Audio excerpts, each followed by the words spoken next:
Use your head, improving long-tail video recognition. We first define metrics which allow comparison of any long-tail distribution. We show that current long-tail video benchmarks omit few-shot classes, making them unsuitable for developing long-tail methods. We address this oversight by proposing two new benchmarks that correctly capture long-tail distributions of classes, including the unavoidable presence of few-shot classes. In addition to the benchmarks, we propose a new effective method called long-tail mixed reconstruction. We visualize the method using an example. We reconstruct the green few-shot sample as a combination of similar videos in the batch. This adds diversity whilst learning the few-shot class. This expands its region in feature space. We follow this by pairwise label mixing to learn robust boundaries around the expanded class. See the rest of the video or visit our poster for more details.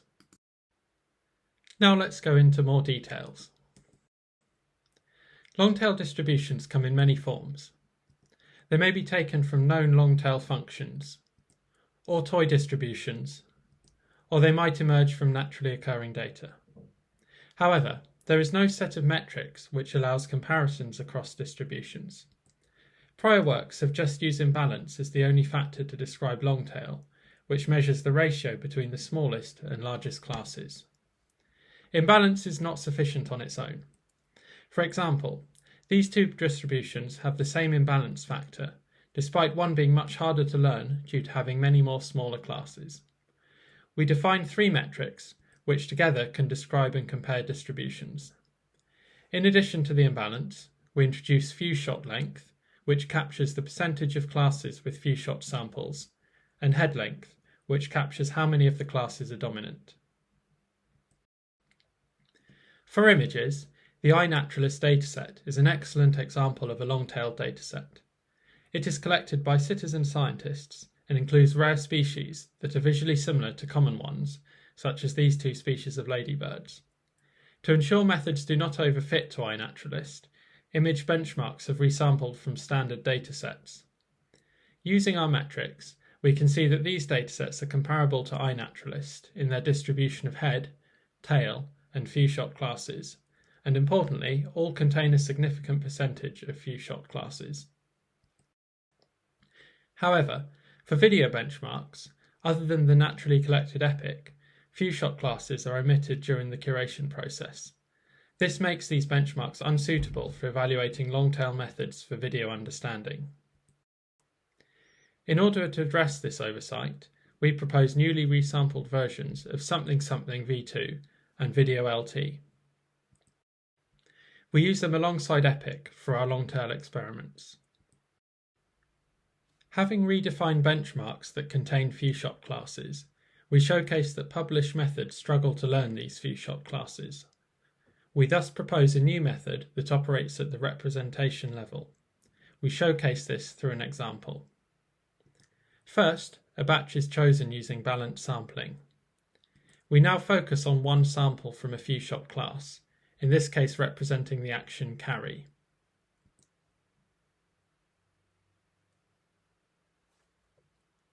We propose to reconstruct this video as a weighted combination of other videos in the batch. Because this is in a high-dimensional space, the reconstruction is not perfect, which introduces diversity. The reconstruction is assigned the same label as the original.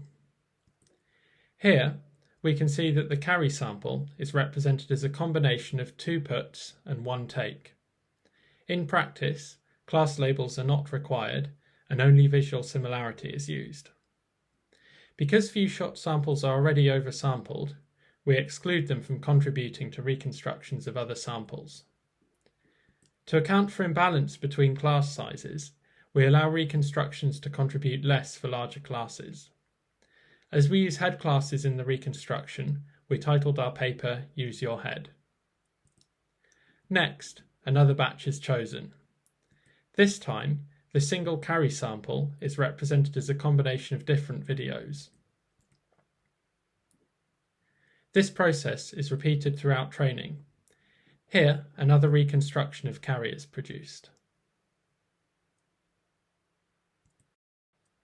The set of reconstructions expands the region in feature space occupied by the carry class. However, robust decision boundaries cannot be found from these expanded regions on their own. We thus propose to use pairwise label mixing. Here, a point in feature space is generated halfway between reconstructions and given the label half put and half carry. Repeating this process allows the network to learn robust decision boundaries around the expanded few-shot class.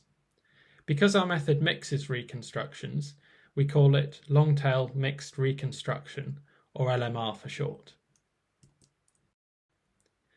Let's look at how this affects training. Without LMR, the few-shot classes, shown in green, cluster towards the edge of the TSNE. With LMR, they cluster more towards the centre. This means their representations are closer to larger classes, which creates more robust boundaries and achieves better generality to unseen test samples.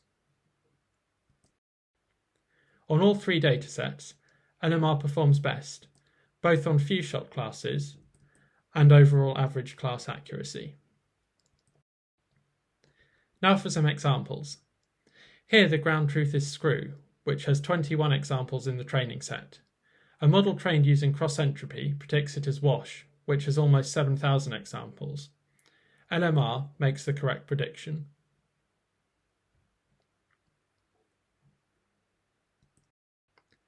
Here, our carry example is predicted as put by the cross-entropy model. LMR gives the correct carry prediction, despite only having seen 8 training examples.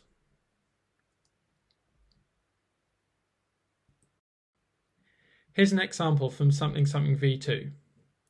Cross-entropy again predicts this as a visually similar head class, whereas LMR has learned the correct class with only 8 examples. Finally, a failure case. Here, LMR is classifying the example from a large class as a visually similar tail class. Please check our publicly released benchmark, code and models. Thanks for watching. Come and speak to us at the poster session.